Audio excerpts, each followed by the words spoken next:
Bueno, vamos muy bien de tiempo. Continuamos con nuestro simposio. La siguiente charla es Estudio Inicial del Síncope en Pediatría. Nos la va a dar la doctora Claudia Vargas Rugeles. Ella es médico pediatra, cardióloga y electrofisióloga pediatra. Actualmente trabaja en la Clínica Universitaria Colombia, en la Clínica Pediátrica Colsanitas. Pertenece al Colegio Colombiano de Electrofisiología y al capítulo de Cardiología Pediátrica de la Sociedad Colombiana de Cardiología.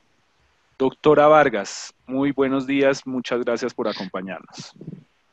Muy buenos días a todos, muchísimas gracias al comité organizador y al número de participantes que en este momento se acercan, creo que a los 400, por estar en esta mañana del sábado tan interesados en estos temas de la electrofisiología pediátrica.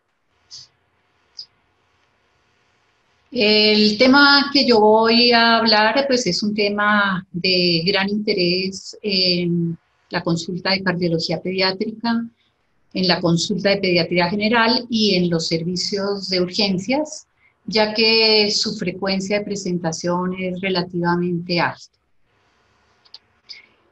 Para poder tener muy claro qué es el síncope, tenemos que entrar en lo que es la definición. Las guías nos hablan últimamente, tanto la guía de la Sociedad Americana como la guía de la Sociedad Europea, de la terminología como parte fundamental para entender lo que es el síncope.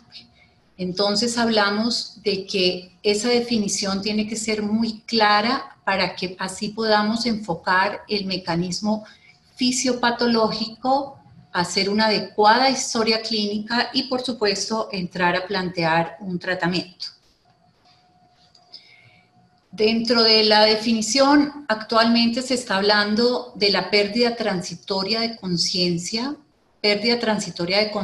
no traumática, en la que entra el síncope haciendo un porcentaje muy importante de estos eventos y que se caracteriza básicamente por un inicio rápido, un tiempo de duración muy corto y la recuperación espontánea y completa. Todo esto debido a una hipoperfusión cerebral. Es importante tener en cuenta que no todas las veces la pérdida de conciencia es manifiesta. El paciente muchas veces duda o la familia duda si la pérdida de conciencia se presentó. Cuando hay inconsciencia o falta de conciencia sobre esa pérdida de conciencia, lo más probable es que sí existió. Entonces es importante siempre analizar esta parte en la historia clínica, averiguar siempre con el paciente las características del evento, lo mismo que con los testigos presenciales, para poder saber si hubo un momento de pérdida de inconsciencia y lo podemos clasificar como un episodio sincopal. Característicamente también tenemos el control motor anómalo, o sea, esa incapacidad para mantenerse en pie, mantener el equilibrio. Hay una falta de respuesta tanto a los estímulos como al dolor. Y además de la duración, que siempre es muy corta, el paciente va a tener una amnesia del tiempo en que dura ese periodo de inconsciencia. Es un evento muy frecuente, lo tenemos más o menos en un 3% de las consultas pediátricas generales, aunque yo me atrevería a pensar que en las consultas de cardiología pediátrica este porcentaje es mucho mayor. Hay días en que hasta un 30-40% de las consultas de cardiología pediátrica pueden ser los síncopes. Y hay estadísticas que nos dicen que hasta un 30 a 50% de los pacientes que llegan a los 18 años han tenido al menos un episodio sincopal. Un episodio sincopal manifiesto o algunos que se catalogan como equivalentes sincopales, que el paciente dice haber tenido probablemente un presíncope o lo describe como el desmayo común o la lipotimia, y probablemente con un periodo de inconsciencia muy corto que no lo llevó a consultar, pero que si lo analizamos retrospectivamente, esos episodios se han presentado.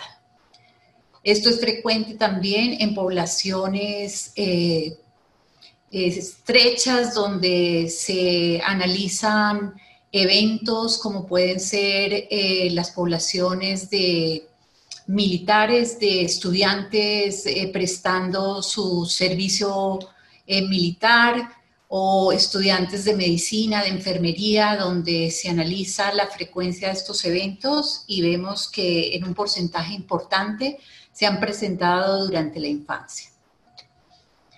Esta es la curva de presentación, entonces aquí podemos ver que el pico del síncope está dentro de la edad pediátrica.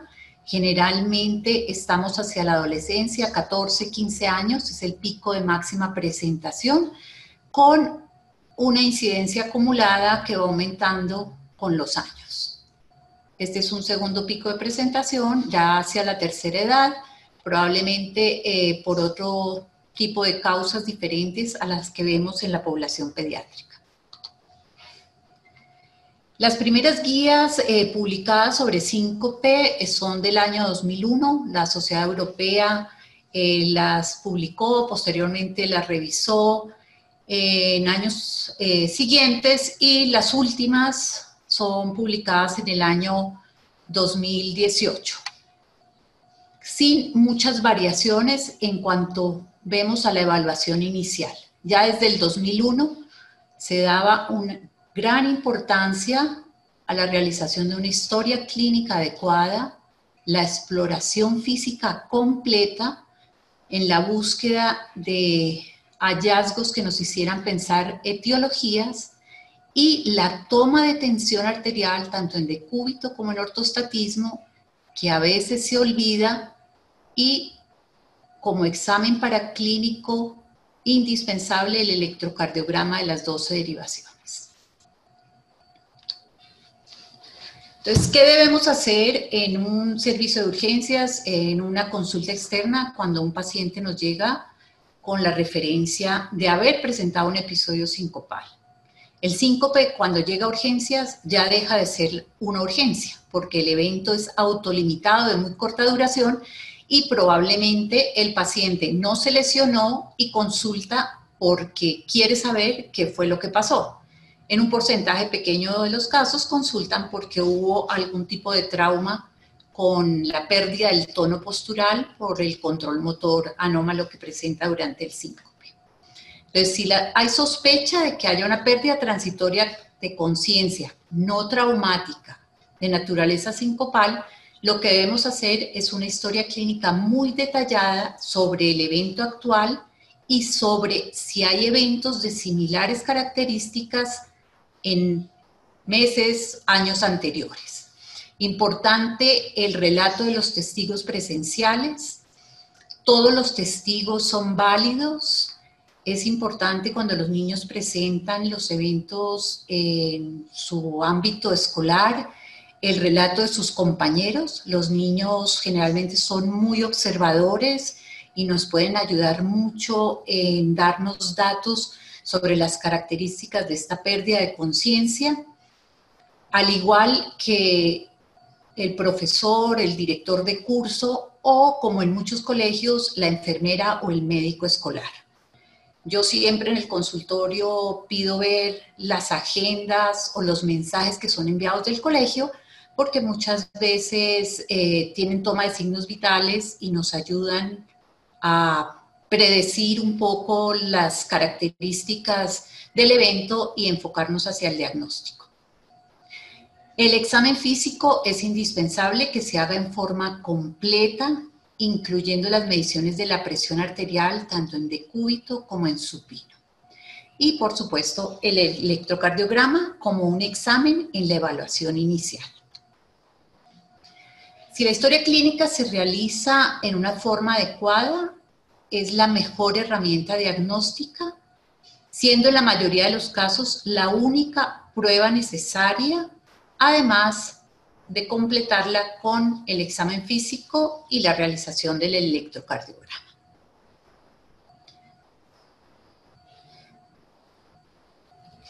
En ocasiones el paciente se encuentra solo, no tenemos los testigos presenciales y no sabemos qué pudo haber pasado. Y para poder indagar un poco si lo que tuvo el paciente fue realmente un síncope, la presencia de la amnesia, o sea, la laguna del evento ocurrido, probablemente nos hace pensar que sí fue una pérdida transitoria de conciencia. En esos momentos, pues es muy difícil indagar más cuando el paciente no se encuentra acompañado, pero esto nos puede hacer pensar en el diagnóstico para continuar con el análisis de los demás datos de la historia. La duración del evento, algo muy característico de los síncopes, no siempre es difícil de precisar. Generalmente el tiempo se hace más largo de lo que realmente es y hay que investigarlo con los testigos. A veces el paciente puede tenerlo muy claro por las actividades que estaba realizando y en el momento que recupera la conciencia y vuelve a estar conectado a su entorno. Entonces eso nos hace pensar más o menos el tiempo de duración. Generalmente es una duración muy corta. Se dice que el tiempo límite para considerar esa pérdida transitoria de conciencia como que hace parte de un síncope es de 5 minutos. Cuando no hay claridad, pues es muy difícil establecer si esos 5 minutos realmente son el límite máximo, pero generalmente el paciente habla de periodos muy cortos. La otra característica clínica del episodio sincopal es ese control motor anómalo, pues definido como esa capacidad del paciente de poderse mantener en pie, mantener su equilibrio, poderse desplazar, y eso siempre nos acompaña a la pérdida de conciencia. El paciente presenta caída por pérdida de su tono postural y una característica muy típica es que la caída no tiene las características de otro tipo de caídas más por tropezones, por otro tipo de traumas, en que el paciente puede tener alguna medida de protección, como es el de extender las manos para apoyarlas. Generalmente el paciente cae en una forma flácida, aunque hay algunos pacientes que tienen rigidez, pero no es la gran mayoría. Tenemos que averiguar la presencia de movimientos anormales, que pueden ser espasmos, puede haber posturas anormales, ya sea en las extremidades o de la cabeza, averiguar sobre el patrón de la respiración, si los ojos permanecieron abiertos o no durante el evento, si hubo emisión de sonidos, si hubo pérdida de control de esfínteres. Todo esto nos hace pensar en cuál puede ser la etiología o si esto se trata de un síncope o de un evento de otras características, especialmente en los niños, los eventos convulsivos por enfermedades neurológicas primarias. En cuanto a la clasificación, el síncope más frecuente que tenemos en la población pediátrica es el síncope reflejo o síncope neuromediado, dentro de los cuales el vasovagal pues, es el que tiene mayor porcentaje de pacientes, que se presenta estando el paciente de pie o menos común estando sentado. Generalmente se desencadena por algún tipo de emociones, ya sea por miedo, el pánico. Hay pacientes que frecuentemente presentan los episodios por ver sangre, ya sea por extracciones sanguíneas en el laboratorio o después de ver sangre por un accidente, los que son sometidos a algún tipo de instrumentación, de exámenes médicos. Y el otro síncope ya es el situacional, ya por características pues de el reflejo que hace que haya estímulos viscerales por micción, estímulos gastrointestinales, la tos, los estornudos, y aquí también entra el síncope post ejercicio. No es infrecuente que veamos niños que participan en bandas, en coros, que presentan los episodios sincopales estando de pie, tocando instrumentos de viento. El síndrome del seno carotídeo, que no es de la edad pediátrica, también entra dentro de la clasificación del síncope neuromediado y algunas formas atípicas. El síncope debido a hipotensión ortostática es más pues de adultos, no tanto de la población pediátrica. Algunos están relacionados con fármacos, generalmente fármacos diuréticos, fármacos hipotensores, pero en los niños sí lo vemos con frecuencia en los casos de depresión de volumen, que son los niños que consultan por episodios sincopales durante el curso de una enfermedad gastrointestinal que va con pérdidas de líquido por vómito o diarrea. La disfunción autonómica, ya sea primaria o secundaria.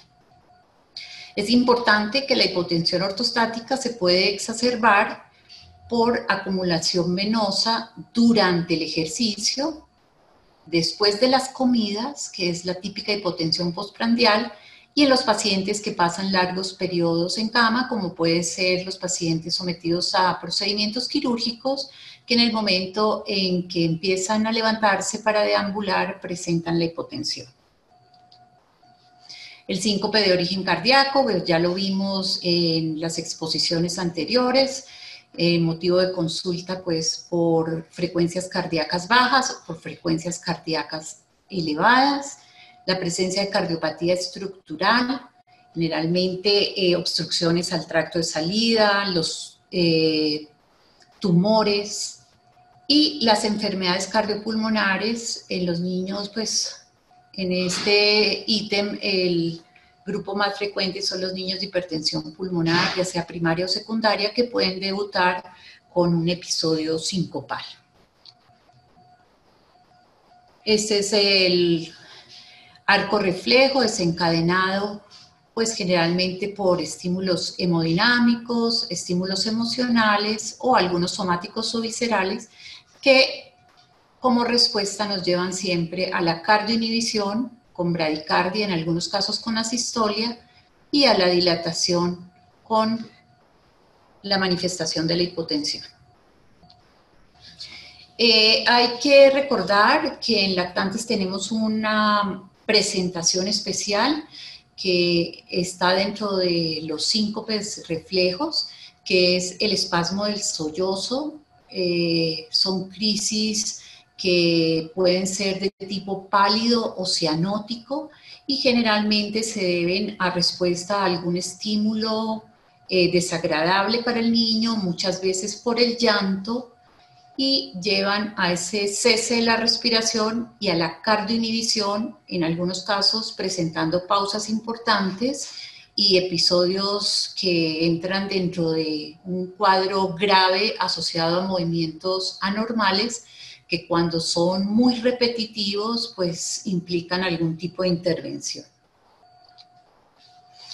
Esto es un resumen de lo que debemos investigar en la historia clínica, que es la piedra angular para el diagnóstico diferencial del síncope, sabiendo que el síncope vasovagal es el que ocupa el gran porcentaje de nuestros pacientes. Entonces, hay algunos datos de la historia que nos hacen pensar y sobre todo descartar otro tipo de pérdidas de conciencia. Entonces, la forma en que cae el paciente, cuando hay una caída rígida, tenemos que pensar que la causa más frecuente es la epilepsia y no el síncope, a diferencia del colapso flácido, en que el síncope es el que ocupa el primer renglón. La presencia de movimientos anormales no nos descarta la etiología refleja vasovagal del síncope, lo podemos ver con relativa frecuencia, pero tenemos que diferenciar los tipos de movimiento, el momento en que se presentan, para poder orientar más el diagnóstico hacia la epilepsia o hacia el síncope. Generalmente los movimientos cuando se presentan antes de la caída o de la pérdida de conciencia hacen pensar más en la epilepsia, mientras que en el síncope lo presentan después de haber perdido la conciencia y de haber perdido el tono postural. La presencia de cambios en la visión, el paciente los manifiesta como síntomas prodrómicos al episodio sincopal con muchísima frecuencia, lo describe como puntos oscuros, visión negra, visión oscura y en muy raras ocasiones pérdida de la visión en color. Las náuseas, la sudoración, la palidez nos hacen pensar más en un síncope reflejo. El dolor en los hombros y en el cuello es frecuente en los pacientes mayores con hipotensión ortostática. El grito antes de la pérdida de conciencia hace parte del grito ictal y por lo tanto nos orienta más hacia una epilepsia. El tiempo de duración, como ya lo habíamos visto antes, es muy corto. En el síncope generalmente es inferior a 30 segundos, muy rara vez se prolonga un poco más y cuando vemos que pasa de 1 minuto debemos pensar que la epilepsia puede ser una de las causas, al igual que los ataques no epilépticos de origen psicológico y lo mismo las pérdidas de conciencia muy prolongadas hacen pensar más en una etiología psicógena. Los automatismos, ya sean orales o faciales, son más frecuentes en la epilepsia, aunque algunas veces los vemos en síncope.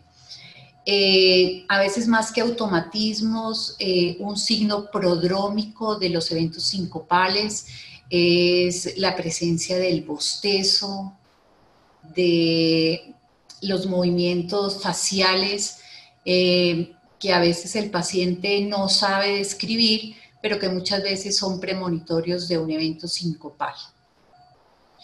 El hecho de que tengamos una cianosis facial nos hace pensar más en una etiología diferente, realmente es la epilepsia o el síncope de origen cardíaco. El que se mantenga con los ojos abiertos es más de la epilepsia, aunque en los síncopes, cuando son un poquito más prolongados, el paciente puede permanecer con los ojos abiertos. Y esto es un dato muy característico, el paciente que presenta movimientos anormales durante el síncope y que se asocian a mordedura de la lengua, es ver dónde tiene las heridas por la mordedura. En la epilepsia las mordeduras son laterales, ya sea de uno o de los dos lados, mientras que en el síncope, si se llega a presentar, esto ocurre en la punta de la lengua. La incontinencia urinaria pues no va a diferenciar, puede presentarse acompañando tanto la epilepsia como el síncope. Posterior al evento podemos tener náuseas, sudoración, palidez, que es parte de la activación autonómica del síncope. La claridad mental pues hace parte de la recuperación completa del síncope, mientras que el estado postvital de la epilepsia permite que esto se presente por un tiempo después. En algunos niños se puede presentar algo de desorientación durante un tiempo mientras se recupera la memoria y lo mismo algo de somnolencia por cansancio después de los eventos, mientras que la somnolencia que hace parte del estado posictal es un poquito más prolongada.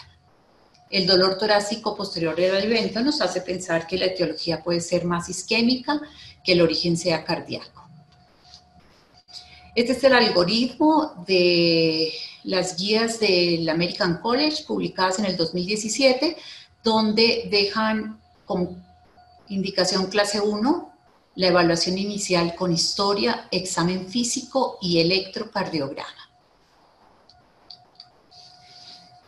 Este artículo publicado recientemente en el mes de agosto evaluó la precisión diagnóstica de la historia cuando se hace por parte de los médicos de urgencias y posteriormente se revisó por médicos siguiendo las directrices de la Sociedad Europea, valorando todos los detalles del evento, todos los datos de la historia administrada por los testigos o por el paciente, y se vio que esa sensibilidad, esa precisión diagnóstica puede aumentar hasta en un 80%.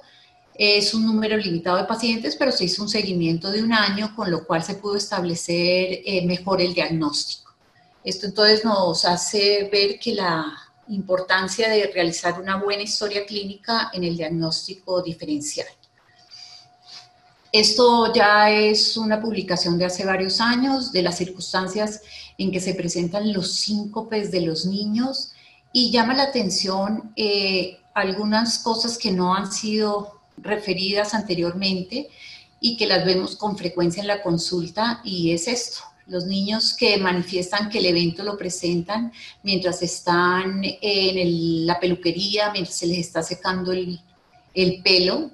Muchas niñas presentan eventos sincopales cuando se están preparando para la ceremonia de la primera comunión, para la ceremonia de la graduación. Todo esto por los estímulos a nivel facial que hace que se desencadene el arco reflejo. Y otra cosa importante que vemos aquí es la concomitancia de los síntomas con el ciclo menstrual. Entonces son cosas que debemos investigar en la historia clínica. Lo mismo la presencia del síncope durante los baños con agua muy caliente. Todo esto para soportar la etiología refleja o vasovagal del síncope. Importante que después de realizar una adecuada historia clínica, el examen físico sea un examen físico completo, donde tomemos una tensión arterial tanto en decúbito como en supino, inicialmente con el cambio de posición y durante los 3 minutos siguientes para ver los cambios. Esto se considera una recomendación clase 1 cuando la presión sistólica desciende más de 20 milímetros, la diastólica más de 10, o esto es más que todo en pacientes pues, adolescentes con cifras tensionales muy similares a las del adulto, en que la presión sistólica esté por debajo de 90. Las arritmias, pues ya vimos, es una de las causas del síncope de origen cardíaco, por eso es tan importante la toma del electrocardiograma. Muchos pacientes de síncope vasovagal son pacientes bradicárdicos, pero tenemos que ver que estas bradicardias sinusales sean persistentes o que tengan pausas para considerar que de pronto la causa sea un trastorno del ritmo cardíaco. Ver las causas por canalopatías, la miocardiopatía ritmogénica del ventrículo derecho, y un electro que nos haga pensar que el paciente tiene una hipertrofia miocárdica y que parte de su cuadro sincopal sea secundario a obstrucción a la salida del ventrículo izquierdo o a la presencia de arritmias. Esto es un ejemplo de un electro con bloqueo auriculoventricular. Igualmente, el síndrome de QT prolongado. Y lo otro son los síncopes ya por anomalías estructurales. Por eso es importante que hagamos algunas preguntas en el interrogatorio, como son el evento, si se presentó estando el paciente en ejercicio o estando en posición supina, nos hace pensar que la causa sea otra. Siempre un síncope en ejercicio amerita una investigación cardiológica adicional. La presencia de palpitaciones muy rápidas previas al episodio sincopal. Cuando tenemos historia familiar de muerte súbita o antecedente en el paciente de cardiopatía estructural, enfermedad coronaria pues conocida, ya sea por antecedente de síndrome de Kawasaki o anomalías en el origen de las arterias. Entonces, ¿qué vamos a hacer con estos pacientes una vez los vemos en urgencias? La gran mayoría de estos pacientes son remitidos después a cardiología, y en ocasiones anteriores los pacientes se dirigían directamente a realización de mesa basculante. Las últimas guías nos han bajado un poco la recomendación de la mesa basculante, de tenerla como indicación clase 1, ahora la tenemos como clase 2A, porque debe siempre considerarse que el paciente debe tener primero una valoración clínica completa y solamente en los casos en que el diagnóstico no se ha podido realizar, el diagnóstico crea pues muchas dudas por diagnóstico diferencial, iríamos a hacer una mesa basculante.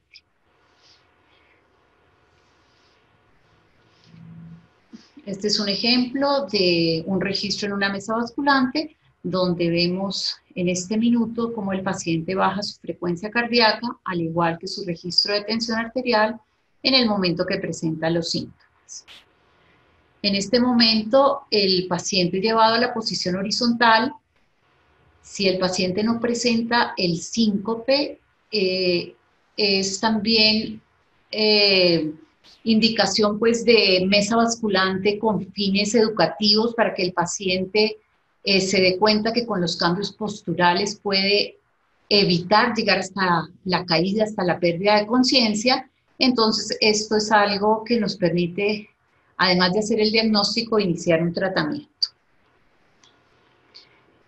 Últimamente se está hablando también de la monitorización ambulatoria de la presión arterial como un examen que nos ayuda en los casos de pacientes con hipotensión ortostática, los cuales presentan un patrón circadiano anormal, ya sea porque no tienen el descenso nocturno o porque tienen la elevación y que nos hacen pensar que tienen una disfunción autonómica y nos ayuda un poco a pensar en este diagnóstico. Nuevamente, las recomendaciones, pensar siempre en que la clase 1 es la educación, el cambio en el estilo de vida.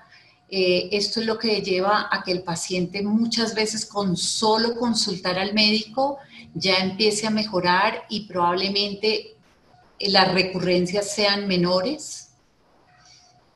Ya en algunos pacientes muy seleccionados podemos ir a tratamientos farmacológicos, pero la necesidad de iniciar un medicamento en un paciente con un síncope vasovagal es realmente menor del 10%. Entonces, la piedra angular del tratamiento para estos pacientes es siempre la educación, tranquilizarlos, recordarles que es una enfermedad benigna. Yo siempre les digo, lo único grave es que se caigan, se traumaticen y es lo que debe ser la meta siempre en el tratamiento, enseñarle al paciente que con algunas medidas puede llegar a evitar la caída. Entonces, ¿qué se les dice al paciente? Cuando siente que aparecen los síntomas, la mejor respuesta es acostarse. Si esto no es posible, siéntese y realice maniobras de contrapresión. El síntoma final de alerta es cuando todo se vuelve negro y usted pierde la visión. En ese momento solo tiene unos segundos para prevenir el síncope. Las maniobras de contrapresión son aquellas que se utilizan para tensar todos los músculos largos del cuerpo. Esto hace que haya elevación de 10, 15 milímetros de mercurio de la presión sistólica, lo cual puede llevar a una disminución de los síntomas y evitar que el paciente llegue hasta el síncope. Una manera pues es apretar los glúteos, extender las rodillas con fuerza.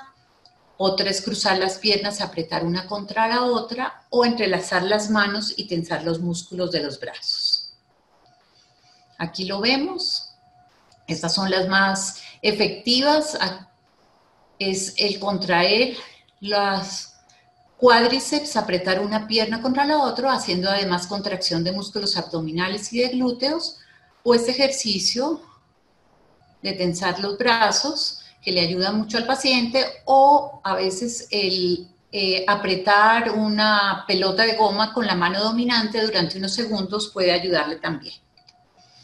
Importante el aconsejarle al paciente la toma de líquidos, no necesariamente agua, líquidos, más o menos 2 litros en el día, y el consumo de sal de una forma adecuada si el paciente no tiene ninguna contraindicación para su consumo.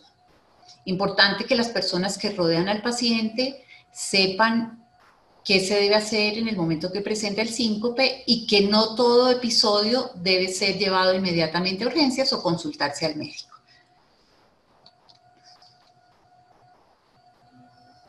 Dentro de los medicamentos, pues esto ya no hace parte de la evaluación inicial, pero pues sí lo que podemos hacer nosotros después a nivel de la consulta de cardiología, los más utilizados en pediatría, pues está el alfa-agonista, midodrine o fludrocortisona como retenedor de sal y agua.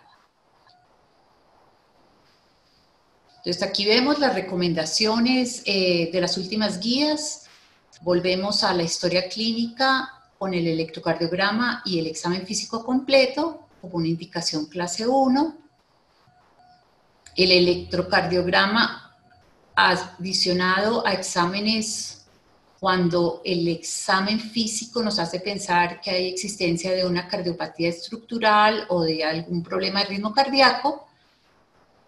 Y lo del tratamiento, la educación en cuanto a cambios en el estilo de vida, las maniobras de contrapresión, son todas indicaciones clase 1 que nos van a ayudar a que el paciente presente menos recurrencias y probablemente se vaya a sentir mucho más seguro para poder realizar todas sus actividades. Nuevamente aquí vemos la indicación de la mesa basculante que pasó a ser una clase 2A, pero que de todas formas no es un examen que se haya abandonado, tiene sus indicaciones y lo seguimos haciendo.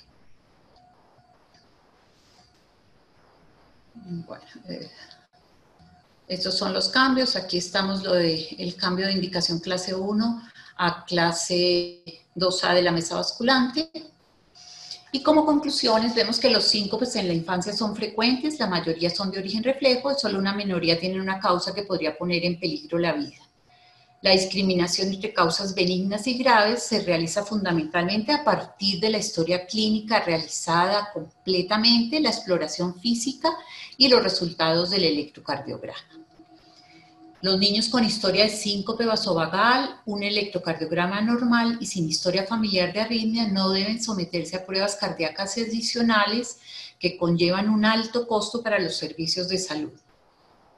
Entre los aspectos más importantes del tratamiento para pacientes jóvenes con síncope reflejo están la explicación, la educación, teniendo como objetivo la tranquilidad y la disminución de las recurrencias. Muchísimas gracias.